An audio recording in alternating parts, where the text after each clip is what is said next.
So, Gospel Reflection, September 29, 2024. So, Gospel Reflection, yung famous na gospel na lagi natin napapakinggan, na kung yung mata, yung kamay ang iyong dahilan ng pagkakasala, putulin. Yun yung mga exaggerated teaching si Lord. Pero ibig sabihin lang nun, kung ano yung dahilan ng ating kasalanan, ating puputulin o kung ating iiwasan.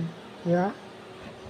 Minsan kasi wala naman talaga tayong, wala naman talaga tayong, tayo pinanganak walang kasalanan. Tayo natutukso lang sa kasalanan. I mean, hindi lang yung kasalanan sa ibang tao, meron din tayong kasalanan sa mga sarili natin. Diba? Paano natin napapatawad yung ating mga sarili?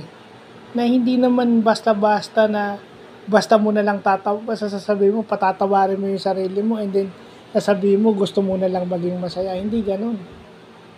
It takes a process when forgiving oneself. Kasi yung pang nagkaroon ka ng kasalanan sa sarili at hindi mo napapatawad yung sarili mo, that also brings you to sin. O yun din na nagdadala sa'yo sa kasalanan. One, pag hindi mo pa totally napapatawad yung sarili mo, ang tingin mo hindi valid sa iyo yung emosyon ng ibang tao. Kumbaga ang tingin mo is nagtatanim siya ng galit because you don't know where they came from. Kasi hindi mo naman nababalidate yung sarili mong emotions. Kumbaga, you are after the politically correct thing. Di ba? So, doon ako magpo-focus. Dapat patawarin nyo muna yung sarili nyo, yung mga naaawa sa sarili. Hindi nyo makikita yung na ibang tao eh.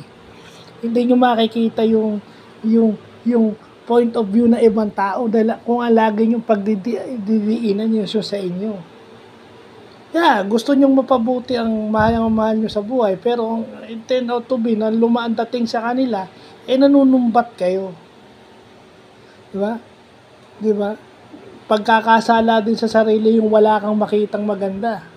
Araw-araw na ginawa ng Diyos, ikaw yung pinaka kawawa, pinaka nahihirapan. Well, nasabi nga nila, di ba, marami kang utang. Bakit? Ikaw lang ba yung taong maraming utang? Halos lahat ng Pilipino ngayon may utang, hindi lang ikaw. At yun yung hindi natin na-appreciate na mas marami pang tao ang mas hirap kaysa sa atin. Mas marami pang tao ang hirap kaysa sa atin o mas nasa worse situation, mas malala yung sitwasyon kaysa sa atin. So kung ang feeling mo kawawa ka, baka may kasalanan ka sa sarili mo yan kasi that hinders your blessing. Yung pag-iisip yung overthinking, that is one. Hindi naman nangyayari pa, binibigyan mo ng although lahat tayo may tendency na magganyan, pero dapat nating labanan at paglabanan yan agad-agad kasi hindi yan makakatulong sa atin.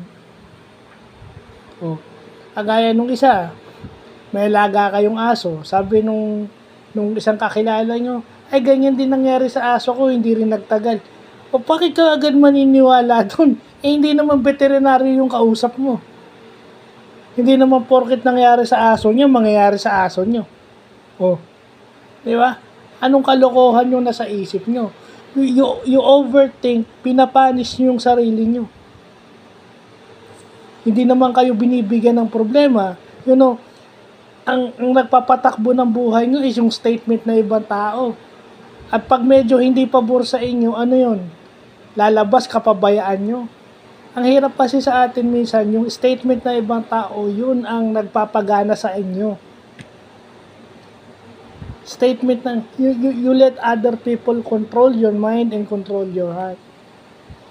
And kung kayo nagdarasal nga, ang pagdarasal at pagsisimba, dapat yan may harang, dapat yan may positivity na dadala. Kasi nga, ang pagdarasal, nakakatulong yan para kumalma ka. Pag nagdasal ka ng rosary, yan. Pinipigilan yan yung mga masasamang kaisipan, yung masasamang espiritu na lumapit sa'yo. Diba? Kasi yun nga sinasabi nila, Mama Mary would crush the serpent's head. Diba yung iba nagro-rosaryo sa kwarto. Tapos pag rosaryo, ano na? Diba? So yun. Pagkakasala rin yun. Dapat magkaroon muna kayo ng tamang attitude and mindset na patawarin yung mga sarili nyo. Self-pity is a dangerous thing pag sumobra. It is a sin na mahirap putulin. Diba? Mahirap putulin yung dahilan ng ating pagkakasala. Lalo na pag in terms of lust. Diba? Hirap yan. Yan ang pinakamahirap sa lahat, yung lust. Dahil dyan, maraming families ang nasisira, mga relationship na nasisira. And then, minsan inaano pa yan, binavalidate pa yan, o kinukonsinti pa ng iba. So, yun lang po.